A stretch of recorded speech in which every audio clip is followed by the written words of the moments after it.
Un recorrido a vuelo de pájaro por los principales hechos, las investigaciones periodísticas, los escándalos y más que marcaron este año, que van desde el robo en la Unidad Nacional de Gestión de Riesgo de Desastres hasta el hallazgo finalmente de restos en la escombrera en Medellín. Un año en el que algunas noticias también partieron de escándalos creados que resultaron no ser ciertos, así como tensiones en una polarización que parece de nunca acabar. Además, algunas expectativas para el 2025 que se desprenden de estas mismas crisis. Para ello, hemos invitado a los periodistas John Torres y Marta Soto a dialogar sobre el tema. Hoy es viernes 27 de diciembre. Mi nombre es Carlos Solano y este es el café de hoy del Tiempo.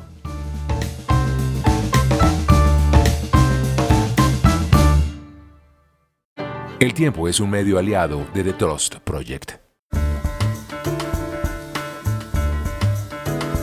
2024 queda registrado como uno de los años más complejos de la última década en cuanto a gobernabilidad, en cuanto a los procesos políticos, en cuanto a escándalos. Sin duda un año muy intenso para Colombia y por eso queremos explorar cómo entenderlo en comparación además con otros años. ¿Cómo entender este 2024 y cuáles fueron esos puntos clave para entender por qué? Gran parte del problema de entenderlo es la lectura fragmentaria, cómo entendemos un país desde los hechos que ocurrieron en materia judicial, pero nos suena mucho un escándalo como por ejemplo el de la Unidad Nacional de Gestión de Riesgo, pero de repente sabemos que ha habido escándalos a lo largo de la historia de nuestra gobernabilidad que son tan complejos como ese. Por eso hemos querido invitar a John Torres, editor de Mesa Central de El Tiempo, además columnista de temas judiciales del Tiempo y quien está en la jugada sobre cómo ha sido desde el periódico El Tiempo cubrir este 2024. Bienvenido, John. Hola, en efecto, este 2024 ha sido un año muy complejo para los colombianos en general, un año en el que desafortunadamente muchos de los objetivos y de las promesas del gobierno del presidente Gustavo Petro no se cumplieron y además es la antesala de un 2025 que pinta complejo en varias materias, en materia política, por supuesto, en materia de orden público y también en materia de economía. Este 2024 tal vez hay que entenderlo a la luz de una palabra que se llama polarización política. Desafortunadamente la polarización marcó el tono de la conversación y muy en buena medida la polarización fue promovida por el presidente Gustavo Petro, a pesar de que otro de sus mantras era ese tal acuerdo nacional, pero pues el acuerdo nacional no se vio por ningún lado. Lo impulsaban ocasionalmente algunos ministros, sobre todo Juan Fernando Cristo cuando llega a la cartera de la política, pero desafortunadamente el tono del presidente Petro siguió siendo muy polarizante, muy extremista, por llamarlo de alguna manera, y así ha sido y así ha continuado el año y probablemente el año 2025 continuemos igual. Yo creo, Carlos y todas las personas que nos están acompañando, que si uno va punto por punto, pues puede encontrarse grandes retos y desafortunadamente avances pocos.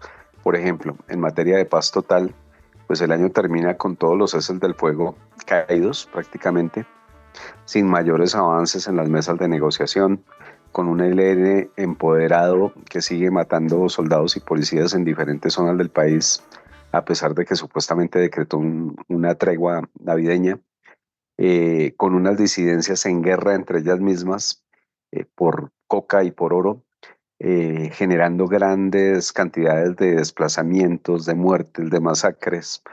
Ha habido una última noticia de Naciones Unidas diciendo que al menos 80 personas habrían muerto por liderazgos sociales, víctimas de grupos armados ilegales por cuenta de la labor de protección de los derechos o de promoción de derechos. Lo que desafortunadamente se ve es una situación muy compleja, polarizada en lo político, con mucho desorden público en materia de orden público, sin un norte claro tampoco en materia de paz total y en un tono muy complejo en las relaciones finalmente entre Congreso y Gobierno, porque el presidente Petro, una vez más también por cuenta de unos proyectos en los que legítimamente el gobierno puede estar empeñado, pero también en los que legítimamente el Congreso puede tomar una decisión en contra, como ocurrió Desafortunadamente en ese contexto el presidente decidió, entre comillas, romper con el Congreso, así lo dijo, llamó malditos a algunos parlamentarios y ese tono político es el que empieza en 2025 marcando la pauta, en un año además en el que ya lo electoral está absolutamente caliente en Colombia, en el que va a haber una precampaña política muy intensa y en el que seguramente el Congreso se va a dedicar a pensar en cómo hacer para reelegirse sus miembros en el 2026. De todos modos, un año en el que también hemos visto cómo, casi ya al final del año, que sale a la luz una verdad que se esperaba desde hace 22 años, que era el de la Escombrera en Medellín, una fosa común, como lo han señalado diferentes fuentes, en la que se espera que se encuentren, según la Defensoría, más de 500 cuerpos de víctimas del conflicto armado, desaparecidos sobre los cuales lo único que se conoce es lo que esperan familiares de las víctimas. Esto es lo que se sabe hasta ahora. ¿Por qué es tan importante? Marta Soto, editora de la Unidad Investigativa. Pues mire, le voy a repetir simplemente el eslogan de las madres de muchos desaparecidos en Antioquia, cuando aparecieron las primeras evidencias de que sí hay cadáveres ocultos en la Escombrera. Decían, no estamos locas, no estamos locas, no estamos locas. Durante décadas venían insistiendo que muchos de los cadáveres de hijos, padres, hermanos que nunca aparecieron están allí enterrados. Inicialmente aseguraban que era imposible llegar a identificar entre capas y capas y capas de basura los restos óseos de personas cuyo paradero el país desconoce, y es una deuda gigantesca que tenemos con cientos de familias. Y pues ahora, como se dice vulgarmente, se le metió el hombro al asunto y ya encontraron evidencia de que sí hay cadáveres en ese lugar. Es un reto no solamente de ética, de honor con estas familias, sino también de justicia y de verdad, de saber realmente qué fue lo que pasó y son víctimas de qué tipo de acciones. Porque no solamente estamos hablando de acciones de organizaciones criminales, sino que también aseguran que allí hay muertos de operativos del ejército que nunca aparecieron, que eran capturados, que eran retenidos y que por arte de magia desaparecieron. Así que, como usted mismo lo dice, esta es otra vena rota que tiene el país que cerrar, que cauterizar, para poder decirle la verdad a muchas madres que siguen buscando a sus hijos, a muchos parientes de desaparecidos que insisten en que los cadáveres están en ese lugar en Antioquia.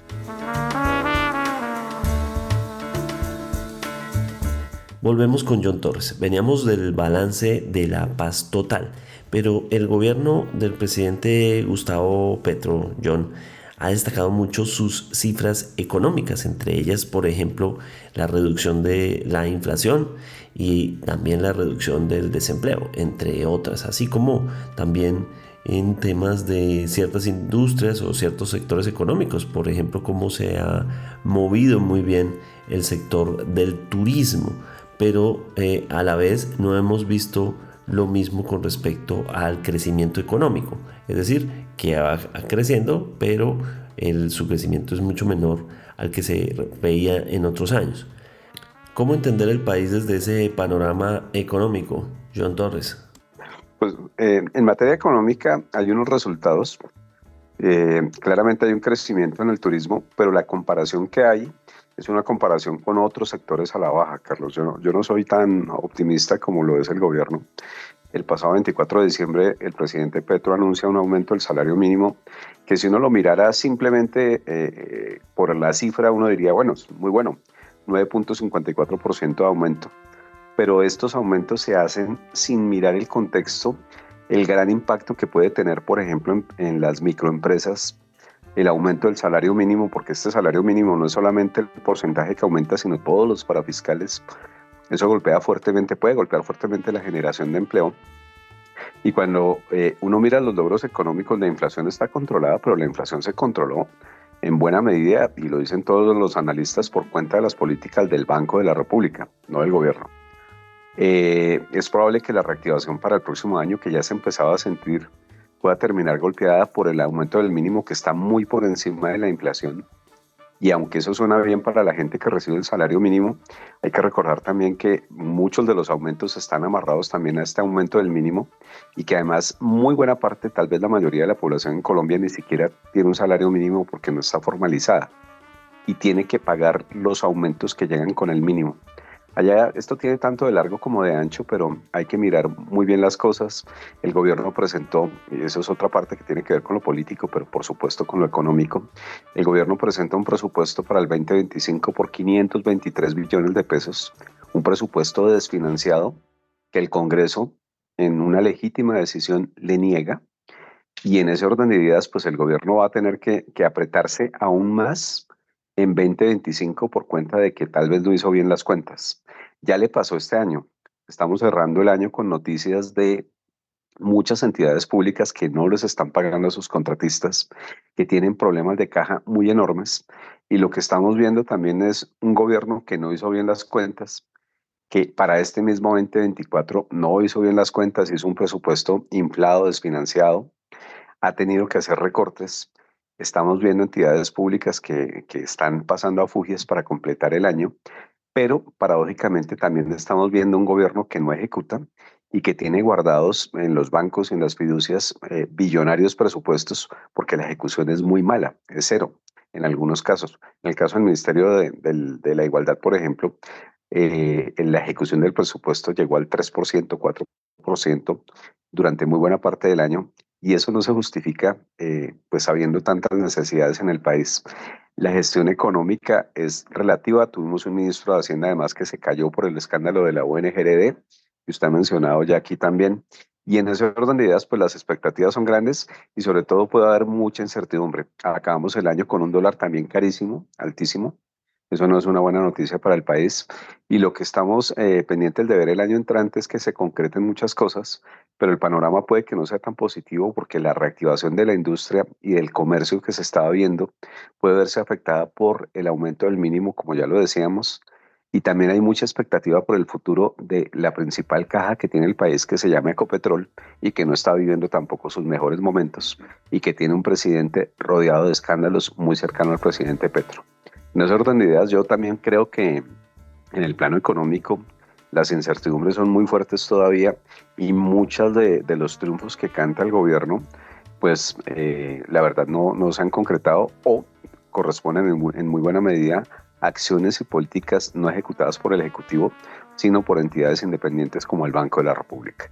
De acuerdo. Otro terreno complejo ha sido el de el presidente Petro frente a temas diplomáticos internacionales e incluso lo que generó una denuncia que fue en su momento la del software Pegasus. Probablemente uno de los temas que más nos concentró en el año periodísticamente hablando. El presidente llamó a que todo el país estuviera atento a qué estaba ocurriendo con el software Pegasus. A este punto, cerrando el año 2024, ¿qué podemos decir de en qué quedó Pegasus? Pues bueno, Pegasus fue algo parecido al golpe blando, Carlos, porque finalmente no terminó en nada. Este es un año en el que de nuevo la polarización, como lo decíamos, marcó mucho la pauta. Y el tema de Pegasus, que es un software muy cuestionado, un software de espionaje que invade las comunicaciones, pues fue durante muy buena parte del año una de las narrativas recurrentes del gobierno. Lo que dijo el presidente Petro en una rueda de prensa fue que se había comprado este software con dinero ilegal, aparentemente. Habló de plata del narcotráfico. Dijo que el gobierno Duque lo había comprado para espiar su campaña, probablemente, y también para espiar a los jóvenes líderes de la protesta social del 2020 y del 2021. Y durante muy buena parte de la segunda mitad del año, esto fue lo que repitió el gobierno, hasta hace aproximadamente un mes largo, cuando una noticia del Tiempo reveló que Estados Unidos le dijo al presidente: en efecto, sí se compró el software Pegasus, la plata no era del narcotráfico, la plata la puso Estados Unidos. Ese software espía se utilizó contra objetivos legítimos podemos certificar que su campaña nunca fue objeto de seguimientos, tampoco ningún objetivo que no fuera legal y legítimo, y entonces Pegasus terminó absolutamente en nada y de hecho ha desaparecido de la narrativa tanto del gobierno como de los alfiles del gobierno, porque pues terminaba siendo simplemente un caballito de batalla sobre un evento que sin duda merecía explicaciones, pero el manejo que le dio el gobierno a ese tema pues terminó siendo muy polémico y al final de la denuncia pues la denuncia no terminó siendo cierta. Si hubo Pegasus en Colombia, fue utilizado contra objetivos legítimos. Hay quienes dicen que algunos de esos muertos en Venezuela de las disidencias pues fueron ubicados a través de Pegasus, eso no lo sabemos, pero lo cierto es que al presidente Petro no lo escucharon con Pegasus, que las filtraciones de lo que pasaba en su campaña, que todos lo vimos, eran reuniones transmitidas en plataformas como Zoom o Meet, pues eso no requería ningún software especializado para chuzarlo. Probablemente fueron chuzadas internas, filtraciones internas en realidad. Pero pues en la política estamos y allí se utiliza todo tipo de narrativas. Eso no terminó en nada. Y cuando usted habla del mundo de la diplomacia, pues claramente el manejo de la diplomacia pues ha sido uno de los frentes más polémicos del gobierno. Tuvimos un canciller muy malo, tal vez de los más malos en la historia, que se llamó Álvaro Leiva, muy polémico. El presidente Petro también tuvo una posición polémica frente a Israel, porque claramente los excesos que están ocurriendo en el Medio Oriente por cuenta de las fuerzas de Israel hay que condenarlos, pero no se utilizó la misma vara para medir el hecho generador de esta guerra que estamos viviendo en este momento, que fue el acto de terrorismo de Hamas. Pero además, un gobierno que llegó prometiendo que la carrera diplomática se iba a respetar, termina viendo cómo en el mundo de la diplomacia aparecen figuras como un señor llamado Armando Benedetti, absolutamente cuestionado, yendo a la embajada en Venezuela, cayéndose relativamente por unos meses por el escándalo y luego reencauchado en la embajada en la FAO en Roma, una embajada que estaba vacante, que se reactivó y que nos costó mucha plata reactivar. Y luego el señor se devuelve aquí campante para ser asesor presidencial e intentó nombrar al presidente Petro a un señor que se llama Daniel Mendoza, muy cuestionado, que finalmente el escándalo, incluso la indignación en su propio partido, terminan impidiendo que ese nombramiento se ejecute. Entonces, en el mundo diplomático y en el campo de la diplomacia, muchísimo que desear. Y ahora va a tener el presidente una papa caliente muy grande porque a esa posición ambigua que ha tenido frente a la dictadura de Nicolás Maduro en Venezuela, le vamos a tener que agregar qué va a pasar el 10 de enero cuando se supone hay posesión presidencial en Venezuela. El gobierno de Colombia ha sostenido que mientras el régimen de Maduro no revele las actas de votación, no lo va a reconocer, pero lo cierto es que hemos sido blanditos y muy probablemente vamos a tener una representación diplomática el 10 de enero en cabeza del embajador Rengifo, que está en Caracas, y eventualmente de alguna otra persona de nivel del gobierno. Así también que Venezuela va a ser otra papa caliente y si usted me pregunta por el 2025, en el mundo diplomático vamos a tener muchas dificultades probablemente porque a Estados Unidos llega un presidente, Donald Trump, que es totalmente contrario a las políticas del presidente Petro y tan políticamente incorrecto como puede ser el presidente Petro. De todos modos, fue un año también importante para que el gobierno Petro fuera escuchado, o más bien, para que el presidente Petro fuera escuchado en diferentes instancias, por ejemplo ante Naciones Unidas, tuvo una participación en Naciones Unidas. También estuvo la COP16 como el evento de mostrar de Colombia a nivel internacional. ¿Cómo ve usted esa participación del presidente Petro en estas instancias? Pues la participación del presidente Petro, muy altisonante seguramente, con un discurso en casi todos los escenarios catastrofista, hablando de la inminente destrucción de la humanidad por cuenta del cambio climático. Pero tal vez el otro tema que usted menciona sí es muy destacable, lo mejor tal vez del gobierno durante el año, y es la realización de la COP16 en Cali, que es un logro no solamente del gobierno, sino también de la alcaldía de Cali y de la gobernación del Valle, y logramos que durante unas semanas largas, 3 semanas casi, Cali, el Valle y Colombia fueran epicentro de noticias positivas, de mostrar una cara diferente para el país y de lograr también que todos los uniéramos en un objetivo que era importante para Colombia.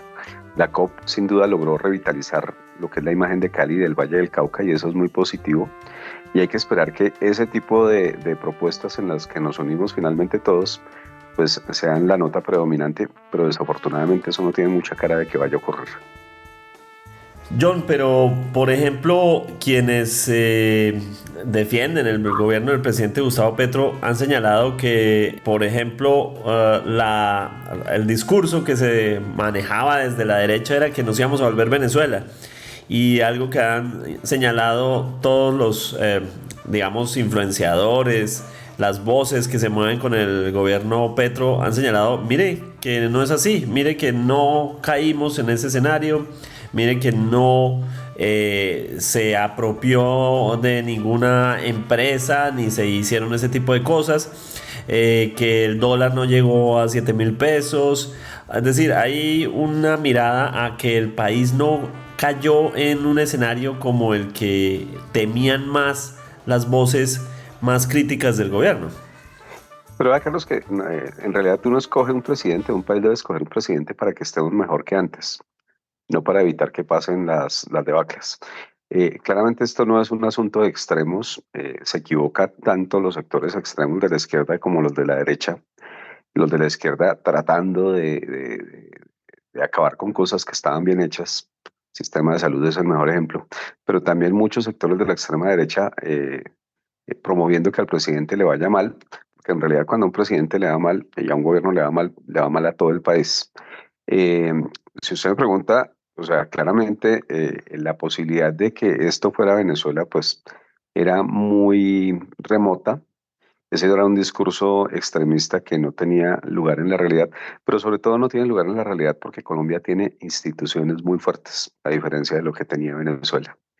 Y tiene unas cortes, por ejemplo, los personajes del año en Colombia fueron los tres presidentes de las cortes representando a las cortes y representando esa decisión judicial de defender la independencia de poderes, la libertad que tiene la justicia, la libertad que tiene también el poder legislativo frente al ejecutivo y el ejecutivo frente a las otras dos, que eso es muy importante. Claramente el presidente Petro ha respetado eso, pero también es muy lamentable escuchar cuando critica a los otros poderes que están en ejercicio de ese legítimo poder de independencia.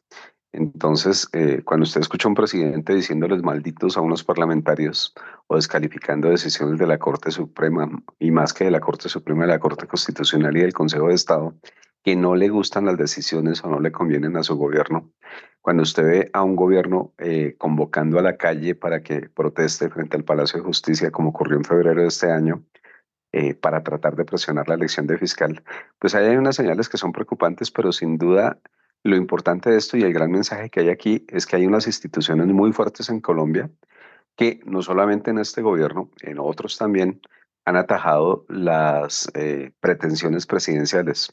Aquí la gente se le olvida, pero recuerden que en el 2009-2010 la Corte Constitucional impidió que el presidente Álvaro Uribe se reeligiera por segunda vez. Y estábamos hablando de un presidente con muchísima mayor popularidad que la del presidente Petro, que seguramente si la Corte no hubiera tomado esa decisión valiente en ese momento, pues Uribe se habría reelegido y eso con todos los problemas que trae para la democracia alguien que se perpetúa en el poder. Nuestras instituciones son seguramente muy criticables, pero al final de todo son instituciones fuertes que sirven para controlar y atajar los poderes. Y eso creo yo que es lo que ha pasado en Colombia, sin negar que el presidente Petro pues fue elegido democráticamente, está haciendo ejercicio de su poder un periodo de 4 años, pero sus maneras a veces pueden ser complejas frente a la independencia de los otros poderes. El dólar no ha llegado a los 7,000 pesos, está en 4,300. Y creo que cuando empezó el gobierno estaba por debajo de los 3,000. Eso tampoco es una buena noticia ni es un logro de mostrar. Lo que hay que hacer aquí es hacer un llamado a que trabajemos todos jalando para el mismo lado, a que el discurso de polarización ya no vaya más, a que no se le diga al país que aquí va a haber un golpe blando, porque eso no es verdad, no va a ocurrir. Y lo que hay que hacer es trabajar fuertemente, Carlos, trabajar para recuperar la seguridad. Hay que trabajar por la paz total, por supuesto, pero paz total sin seguridad y sin proteger a las comunidades de esos grupos que se montan en la paz total solamente para tener el beneficio de una tregua, de un cese del fuego que ha sido aprovechado por ellos estratégicamente en estos 2 años, eso no sirve. Hay que aprender de las lecciones del pasado. Empezamos la paz total, por ejemplo, ahora que estamos en este tema, iniciando por los ceses de fuego, cuando el proceso de paz con las FARC, que fue el que mejor ha funcionado en los años recientes, lo que demostró precisamente es que los ceses de fuego deben ser un punto de llegada y no de partida. Eso tiene que aprenderlo el gobierno y tiene que tomar decisiones. Y hay que tomar decisiones también frente al ELN, porque literalmente el ELN le ha mamado gallo a este gobierno, como les mamó gallo a los gobiernos anteriormente. Entonces hay que tomar decisiones fuertes y proteger finalmente a las comunidades, que es algo que desafortunadamente no se ha visto mucho. Este año, Carlos, han muerto 70, 80 militares y policías, y muchos de esas acciones, de esos crímenes han sido cometidos por grupos que supuestamente estaban en la paz total. Eso no se justifica y hay que mirar de qué manera se corrigen cosas. Tiene que haber diálogo, no solamente por cuenta del gobierno, también de las fuerzas de oposición. Pero lo cierto es que desafortunadamente ha habido un diálogo de sordos, y en muy buena medida por cuenta del gobierno y en muy buena medida por cuenta de un presidente que en sus discursos y sobre todo en su cuenta de Twitter puede ser muy incendiario. También queremos saber en qué giraron las principales investigaciones. Sabemos que la Unidad Nacional de Gestión de Riesgo de Desastres fue uno de los temas más sonados durante todo el 2024, pero no fue solo ese tema. ¿Cómo podemos ver desde el espacio del periodismo investigativo qué fue del 2024 en Colombia? Por eso hablamos ahora con Marta Soto. Gracias, Carlos. Pues realmente creo que la corrupción y el trabajo del periodismo investigativo marcó el 2024. Digamos que no es gratuito que para el periódico El Tiempo la noticia del año haya sido sin duda la del desgreño en la Unidad Nacional de Gestión del Riesgo, que se trata de un saqueo, de un acto de corrupción que no solamente tiene ya presos a 7 miembros del gobierno y también a uno que otro abogado y a un contratista importante que es el de los carrotanques, sino que tiene investigados a cerca de 9 congresistas. Precipitó la renuncia del ministro de Hacienda, del doctor Ricardo Bonilla, y estamos a la espera de que la Fiscalía le resuelva la situación jurídica a otras fichas importantes del gobierno, que además es gente muy cercana al presidente Gustavo Petro porque militó en el M19. ¿Qué le puedo decir? Que lo que empezó como el abandono de 40 carrotanques que iban a ser utilizados para llevar agua a la Guajira, se convirtió en un expediente judicial de grandes dimensiones, con alcance no solamente penal, sino también político, cuando el periódico El Tiempo reveló en exclusiva que le habían comprado esos carrotanques a una empresa que vendía carne de animales muertos y elementos de ferretería.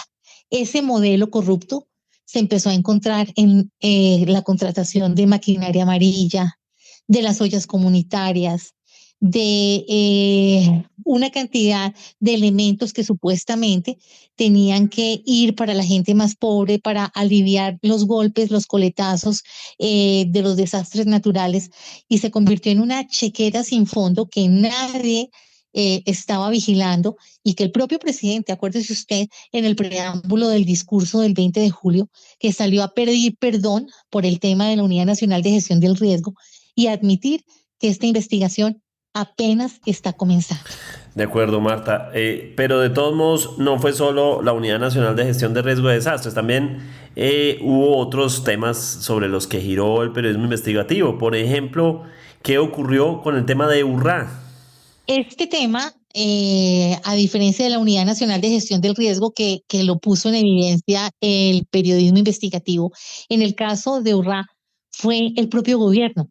Curiosamente, una investigación interna que hicieron los ministerios de Minas y de Hacienda empezó a detectar una concentración de venta de energía a precios muy baratos y que recaía en un grupo de empresas que tenían un denominador común. Una de ellas, incluso, 2 de ellas están vinculadas a una persona muy cercana a Ricardo Roa Barragán, el presidente de Ecopetrol.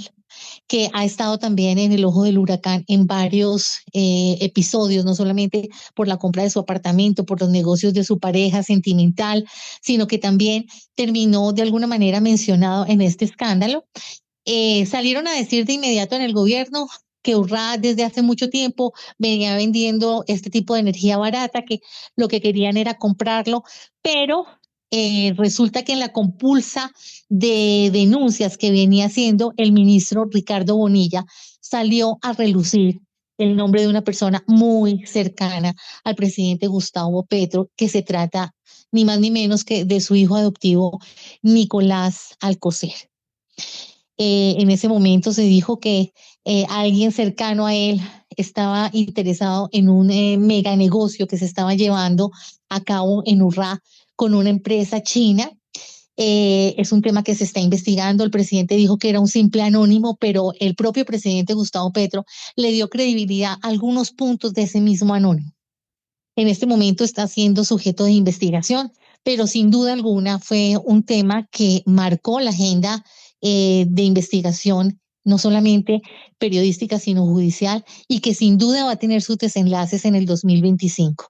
De por sí, ya llevó al presidente a dar declaraciones en torno a lo que estaba haciendo su hijo. Él dice que no tenía nada que ver, pero llama la atención que está, digamos que, por ejemplo, en fotografías en donde aparece inaugurando también proyectos relacionados con esas mismas obras que estaba investigando, que se está investigando ahora en Urrá.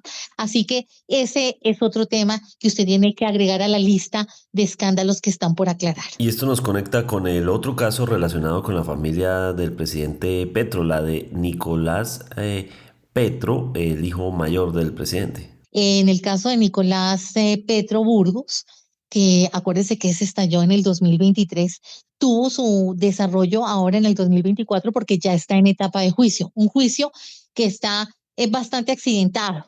Ha tenido que aplazarse por la renuncia de sus apoderados, porque están pidiendo que los dejen empaparse del tema, porque aseguran que hay amenazas, pero sin duda alguna también ese es un tema que va a tener su desarrollo más importante en el 2025, cuando ya pueda tomar ritmo, si usted me permite llamarlo así, todas las audiencias de juicio y se pueda saber a qué pena se va a enfrentar el hijo mayor del presidente Gustavo Petro por los delitos que se le están imputando. Y hubo mucho ruido en torno a ese proceso, incluido el cambio del fiscal que venía adelantando el tema de los investigadores.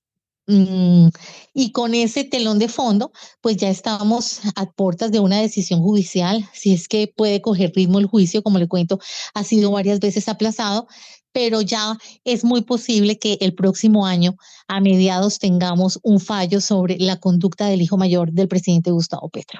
Marta, y otro tema sobre el que giró Colombia, además porque es un tema que lo puso sobre la agenda el mismo presidente Gustavo Petro en el momento en el que se estaba cerrando, o por lo menos ni siquiera en ese momento se estaba cerrando, estaba en pleno tensión la huelga de los camioneros, y de repente el presidente Gustavo Petro puso sobre la mesa el caso del software Pegasus, un software que está comprobado que se ha usado en otros países, que ha sido utilizado y calificado como arma en algún momento, de origen israelí, pero el país empezó a girar sobre Pegasus.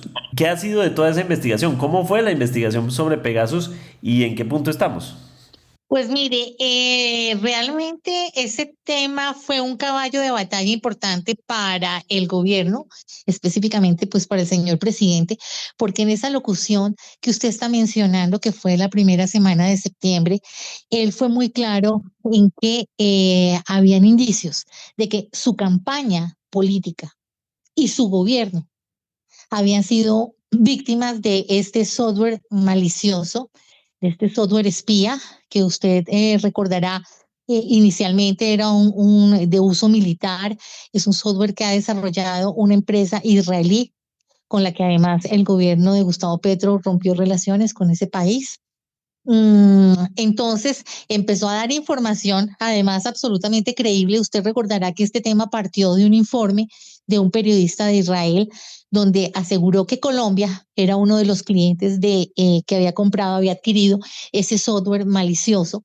Dijo que había sido en la época a finales del gobierno de Iván Duque y que la Policía Nacional estaba vinculada. Además, eh, aparecieron los giros, estamos hablando de más de 11 millones de dólares que aseguraban habían sido sacados de dineros incautados al narcotráfico. Pues el presidente en su alocución y en muchos de sus trinos en sus redes sociales aseguraba que su gobierno y que varios medios de comunicación se habían prestado para utilizar esa información que había sido obtenida de manera ilegal. Venía ya una investigación de la Fiscalía General, venían citando a altos funcionarios del gobierno Duque, a miembros de la policía, específicamente se estaba concentrando en la policía antinarcóticos. Se comprobó que efectivamente hubo una compra en esa época, pero el escándalo tuvo su máximo, digamos, punto cuando el periódico El Tiempo, específicamente la unidad investigativa del diario El Tiempo, primero en Bogotá y después nuestro corresponsal en Washington, Sergio Gómez, coincidimos y publicamos en un solo artículo que quien había comprado ese software para Colombia había sido el gobierno de Estados Unidos. Número uno. Número dos, que no era plata del narcotráfico, ni de caletas, ni de incautaciones, sino era dinero de ese país. Y número tres, que no habían víctimas, entre ellos la campaña de Gustavo Petro, ni su gobierno, sino que se había utilizado de manera exclusiva para blancos de narcotráfico. Cuando el periódico El Tiempo se enteró, específicamente cuando la información nos llegó de primera mano de altos funcionarios del gobierno de Estados Unidos, nosotros descubrimos que un día después de que El Tiempo se enteró, hubo una cumbre en Casa de Nariño en donde Estados Unidos le contó eso exactamente al gobierno y al señor presidente, además a la Fiscalía General. Así que digamos que la versión de que había, el propio presidente lo dijo, una especie de golpe blando de ciertos sectores que lo estaban preparando a través del espionaje a su gobierno y a su campaña, quedó desvirtuado por cuenta de las declaraciones de Estados Unidos. Bueno, estas son entonces las principales investigaciones. Por supuesto, ha habido muchas más, como por ejemplo todo el caso que viene de hace más de un año, que es el de Mauricio Leal, que también la unidad investigativa estuvo sobre ello, y otros casos más que ha estado investigando la unidad investigativa durante este 2024. Sin embargo, la UNGRD no se ha cerrado todavía, viene mucho más, ¿verdad? Claro, por supuesto. Hasta ahora está empezando la investigación. La Corte Suprema de Justicia tiene que definir la situación jurídica de varios congresistas, la mayoría que hacían parte de las comisiones conjuntas de Hacienda y Crédito Público.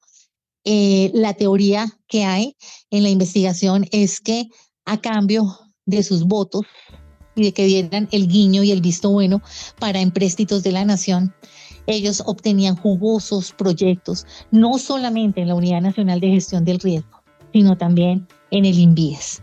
Esa fue una caja de Pandora que abrió una de las asesoras de Ricardo Bonilla, que entre lágrimas dijo que ella había sido utilizada por su jefe. Estamos hablando de María Alejandra Benavides Soto, y en donde el propio presidente salió a decir que Ricardo Bonilla, al igual que los últimos ministros de Hacienda, había sido extorsionado por los congresistas que pedían a cambio de sus votos favores políticos. Así que esto es un tema grueso que tendrá su máximo desarrollo en el 2025. John, con respecto al 2025, de cara a lo que hemos visto en el 2024 y 2023, pareciera que políticamente el escenario es el que la oposición no está articulada realmente como se esperaba. Es decir, aquello que se esperaba fuera una oposición desde los sectores más radicales de la política, llamémoslo por ejemplo, el Centro Democrático, mientras que otros sectores que eran, se suponía cercanos al gobierno, fueron los que terminaron siendo los más complicados para el gobierno Petro, llamémoslo por ejemplo los verdes. De cara al 2025, cuando desde el mismo gobierno dicen es que el Congreso no está dejando gobernar, no está dejando hacer nada, el Congreso, ¿qué pinta para 2025 en este escenario de lo político? Pues en realidad yo creo que el siguiente medio año es el último medio año en el que el gobierno va a tener chance de sacar proyectos de su interés en el Congreso. Probablemente ese último Congreso, el que arranca la última legislatura el 20 de julio, va a estar pensando ese sí, en ese momento ya en las elecciones del 2026, las elecciones de marzo para el Congreso y en hacerse reelegir. Y normalmente todas las agendas de todos los gobiernos, incluso los más populares, terminan estancadas. Pero el diálogo va a estar muy complicado. Usted vea cómo terminó la legislatura del 2024. Con situaciones inéditas, el Congreso le dice no a un presupuesto desfinanciado presentado por el gobierno. Pero además el gobierno le mete una reforma tributaria, la segunda del gobierno Petro, y ese Congreso lo niega esa posibilidad en las comisiones económicas de Cámara y Senado. Y esto es lo que provoca pues todas las iras del gobierno en este momento contra el Congreso. Y entonces uno ve que hay un Congreso que al gobierno le marchó muy poquito, que se montó en proyectos que le convienen a toda la clase política, porque también hay que reconocer que salió la reforma tal vez más importante de la Constitución en 20 años, que es la Ley de Transferencias, que no se hizo tampoco de la manera más ortodoxa y que todavía no sabemos eso cómo le va a pegar a la economía, porque falta la ley que ordene cómo van a cambiar las obligaciones tanto de la nación como de las regiones, y eso no está tan claro. Pero fíjese usted que, por ejemplo, ese fue el único proyecto de acuerdo nacional en el que se unió el gobierno y toda la clase política prácticamente, porque lo que hace la reforma de la ley de transferencias es mandarle más plata a las regiones. Y al mandarle más plata a las regiones, los alcaldes y los gobernadores van a tener más plata, o sea, los políticos locales. Y yo lo que vi en este segundo semestre fue, más que una oposición, es un Congreso que ya está pensando más en los proyectos que de alguna manera le sirven más a la clase política y ya están alejados de la agenda de gobierno. Y aquí además pasó algo muy importante en la Cámara. Las comisiones económicas de Cámara, terceras y cuartas, hundieron, igual que las comisiones de Senado, la ley de financiamiento, la reforma tributaria. Pero además el gobierno convocó unas extras en Cámara y finalmente no pudo sacar, como quería, completo el segundo debate de la reforma de la salud.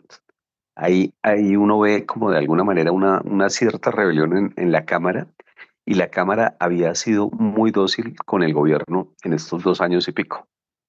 Hoy la Cámara está en la presidencia del doctor Salamanca, pero Salamanca no ha sido un presidente muy hábil en manejar estos debates. Entonces, lo que usted puede prever tal vez que para el primer semestre del 2025 es que el gobierno se la va a meter con toda, absolutamente con toda la reforma a la salud, a la reforma laboral, pero no necesariamente esas peleas van a ser con un final tan cantado en la Cámara de Representantes, y probablemente veamos un Senado que sigue en manos de un señor que se llama Efraín Cepeda, que de ser colaboracionista con el gobierno ya hace más de 1 año y medio está en algo que se llama independencia y que muchos consideramos ya más oposición, muy alejado de las posiciones de gobierno. Así que muy probablemente ese Congreso del 2025 va a terminar pues tomando decisiones que no le van a gustar al gobierno, y probablemente dentro de ese tono de polarización el gobierno siga diciendo que los resultados que tiene, que son bastante magros en todas las materias, son resultado de que no lo dejan gobernar, y esa es probablemente la dinámica que vamos a ver. Pero además el próximo año hay cosas muy importantes, Carlos. Yo creo que con esto podemos redondear un poco el panorama. El año entrante ya tiene que arrancar en forma el proceso del Consejo Nacional Electoral sobre la presunta violación de topes de la campaña del presidente Gustavo Petro. Allí tiene que tomar una decisión el Consejo Electoral, y si finalmente considera que hay mérito, tiene que remitir a la Comisión de Acusación de la Cámara de Representantes lo que tenga que ver con el presidente Gustavo Petro. Ahí vamos a ver un escenario muy complicado, seguramente de mucha polarización política. Y lo segundo, el año entrante también la Corte Constitucional va a tener que tomar la decisión sobre la única reforma social del gobierno que ha logrado pasar en el Congreso, que es la reforma pensional.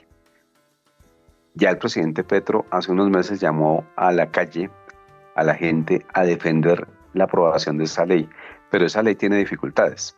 porque fue aprobada por el Congreso de una manera un poquito chapucera, porque la Cámara de Representantes decidió aprobar sin texto, sin debate, el texto que venía de Senado. Esa reforma se podría caer por trámite. Y si esa reforma se llega a caer, seguramente todos los ataques y toda la incomodidad del gobierno con el Poder Judicial pues va a estar absolutamente remozada y absolutamente refundado todo el arsenal. Allí puede haber también muchísima polarización. Esperamos que esto no ocurra, pero habrá que ver. Y también tenemos que ver en materia económica cuál va a ser el impacto del aumento del mínimo, porque eventualmente la industria puede que termine muy golpeada, la recuperación económica también. Esperemos que esto no ocurra, que el presidente no se equivoque con su idea de que a un mayor salario mínimo se va a mover más la economía. Ojalá eso funcione así. Lo que pasa es que desafortunadamente la experiencia en todo el mundo y lo que dicen los textos de economía no necesariamente coincide con esto. Pero habrá que ver cómo pasa también ese partido económico.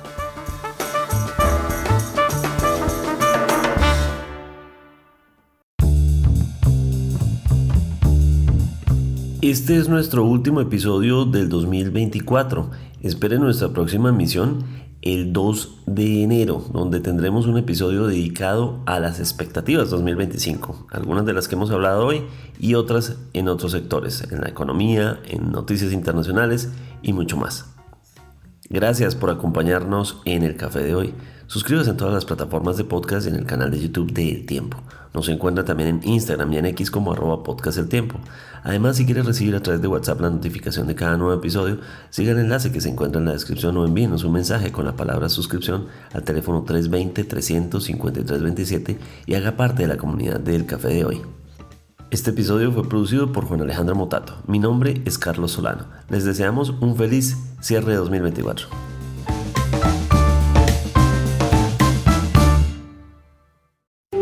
Podcast El Tiempo.